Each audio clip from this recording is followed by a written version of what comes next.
guys, ah, dito ko lang ako nagtatrabaho sa ospital. Ito ko lang pinagtatrabahoan ko. Dati mekaniko ako, ngayon dito na lang ako sa ospital para mas magaan. Ito guys, papakita ko sa inyo kung saan ako nagtatrabaho. Sana guys, supportahan yung channel ko. Tara guys. Yun guys, dito ako nagtatrabaho. Yan, parang station 4 to, ganun. Guys, yan yung hallway palabas. Bali apat na station to. Bali apat na station, 1, 2, 3 saka 4. Yan guys, yan. Yun na magandang Pilipino yung nasa lubong natin. Yan guys, yan station 1 na to. Yan, may mga sa mga housekeeping.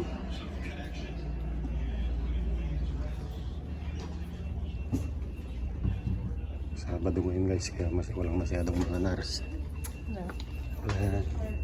Ito guys, yan, station 1. Dito station 1 pa rin.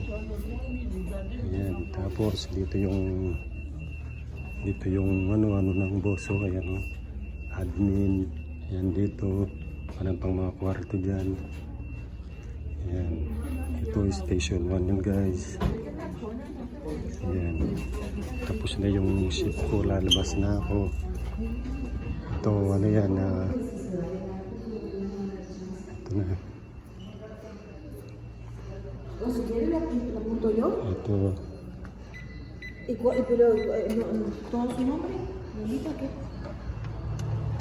Yan guys, yan, lalabas na tayo. Yun na yung harap. Yun guys ang kapaligiran. Ito kalsada. Yan,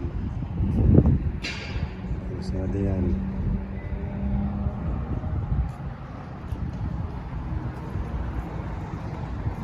Yun guys, mainit dito sa labas.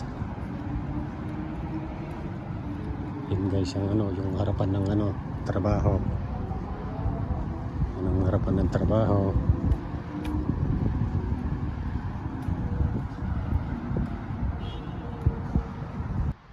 Yun guys, lalabas na ako. Pupunta na ako dun sa dito sa parkingan sa likod.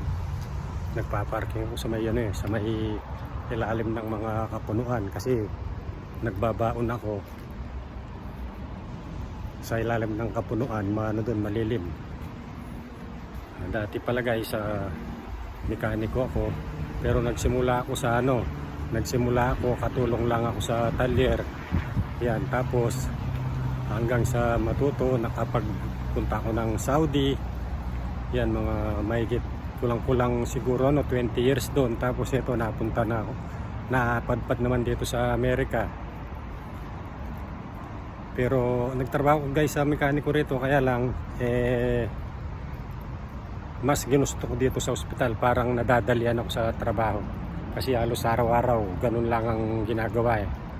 Hindi tulad sa talyer, although nasanay na siguro ko noon, pero meron naman akong choice na para hindi may stress, na mas madali yung ginagawa.